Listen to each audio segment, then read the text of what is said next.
എൻ്റെ ഒരു ഫ്രണ്ട് ഉണ്ടല്ലോ, എൻ്റെ അടുത്ത് പറഞ്ഞു അവൾ യൂത്തിൻ്റെ ഇടയ്ക്ക് ഒരു സ്റ്റഡി നടത്തുക. അപ്പോൾ അതിൽ അവൾ 600+ പാർട്ടിസിപ്പൻസിനെ ഒരു ജില്ലയിൽ നിന്ന് മാത്രമായിട്ട് എടുക്കുന്നുണ്ട്. അപ്പം അവളുടെ ഏറ്റവും വലിയൊരു ഹാപ്പിനെസ് എന്ന് വെച്ച് കഴിഞ്ഞ് കഴിഞ്ഞാൽ ഈ സ്റ്റഡിയുടെ റിസൾട്ട് അവർക്ക് നോർമലൈസ് ചെയ്യാൻ പറ്റുമെന്നുള്ളതാണ്. ജനറലൈസ് ചെയ്യാൻ വേണ്ടിയിട്ട് പറ്റുമെന്നുള്ളതാണ് പറഞ്ഞത്. അപ്പം ഞാൻ ചോദിച്ചു, നീ നോർമാലിറ്റി ചെക്ക് ചെയ്തോന്ന്. അപ്പോൾ അവൾ ഒരു നോർമാലിറ്റി ചെക്ക് ചെയ്തില്ല. കാരണം ഇത്രമാത്രം ആളുകളുണ്ടല്ലോ, 600+ എന്ന് പറയുന്ന ഒരു വലിയ നമ്പറാണല്ലോ. നോർമാലിറ്റി ചെക്ക് ചെയ്യാതെ നമുക്ക് അങ്ങനെ അസ്യൂം ചെയ്യാൻ വേണ്ടിയിട്ട് പറ്റുമോ? നമുക്ക് ഡേറ്റ ജനറലൈസ് ചെയ്യാൻ വേണ്ടിയിട്ട് പറ്റുമോ?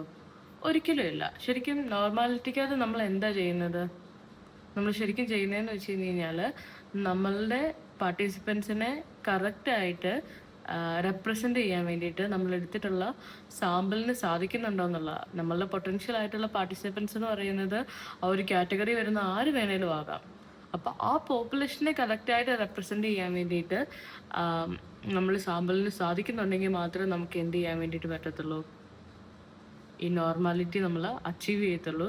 ഈ നോർമാലിറ്റി അച്ചീവ് ചെയ്ത് കഴിഞ്ഞാൽ മാത്രമേ നമുക്ക് കിട്ടുന്ന റിസൾട്ടിനെ നമുക്ക് ജനറലൈസ് ചെയ്ത് ആ പോപ്പുലേഷൻ ഇത് ട്രൂ ആണ് എന്ന രീതിയിൽ ക്ലെയിം ചെയ്യാൻ വേണ്ടിയിട്ട് പറ്റത്തുള്ളൂ. It's only for the population, not for the entire youth across Kerala or across the country.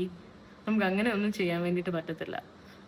പക്ഷെ ഒരു സ്പെഷ്യൽ തിയറി ഉണ്ട്. That theory is known as central limit theory എന്നാണ് പറയുന്നത്. അതായത് നമ്മളുടെ സാമ്പിൾ സൈസ് പോപ്പുലേഷൻ സൈസിലേക്ക് ടെൻഡ് ചെയ്തുകൊണ്ടിരിക്കുകയാണെങ്കിൽ നമുക്ക് അസ്യൂം ചെയ്യാം ഈ ഡേറ്റ എന്ന് പറയുന്നത് നോർമലാണ് എന്നുള്ളത്. നമ്മൾ നോർമാലിറ്റി മീറ്റ് ചെയ്യണമെന്ന് നിർബന്ധമില്ല. ഇപ്പോൾ ഫോർ എക്സാമ്പിൾ പറയുകയാണെങ്കിൽ ഞാനിപ്പം റീഹാബിലിറ്റേഷൻ, ആൽക്കഹോൾ ഡിപ്പെൻഡൻ്റ് ആയിട്ടുള്ള ആളുകളുടെ റീഹാബിലിറ്റേഷൻ നടത്തുന്ന ആളുകളെ കുറിച്ചിട്ടാണ് പഠിക്കുന്നതെങ്കിൽ ഞാൻ എന്ത് ചെയ്യുകയാണ്, ഒരു മാക്സിമം പോയി കഴിഞ്ഞ് കഴിഞ്ഞാൽ അതിൻ്റെ പോപ്പുലേഷൻ എന്ന് പറയുന്നത് ഒരു 2000 ആണ് കരുതുക. അങ്ങനെയുള്ള ആളുകൾ, അതായത് ആൽക്കഹോൾ അഡിക്ഷൻ ഉണ്ടായിട്ട് റീഹാബിലിറ്റേഷൻ വരുന്ന ആളുകൾ കേരളത്തിൽ അല്ലെങ്കിൽ ഒരു പർട്ടിക്കുലർ കൺട്രിയിൽ, ഒരു സ്റ്റേറ്റിൽ. അപ്പോൾ ഈ 2000 പേരിനകത്തുനിന്ന് ഞാനൊരു 1500 ആളുകൾ എടുത്തിട്ടുണ്ടെങ്കിൽ എനിക്ക് എന്ത് ചെയ്യാൻ വേണ്ടിയിട്ട് പറ്റും? സെൻട്രൽ ലിമിറ്റ് തിയറി ഉപയോഗിച്ചിട്ട് അസ്യൂം ചെയ്യാൻ വേണ്ടിയിട്ട് പറ്റും ഡാറ്റ നോർമൽ ആണെന്നുള്ളത്. അങ്ങനത്തെ സാഹചര്യത്തിൽ എനിക്ക് ഡയറക്റ്റ് പാരാമെട്രിക് ടെസ്റ്റിലേക്ക് പോകാം.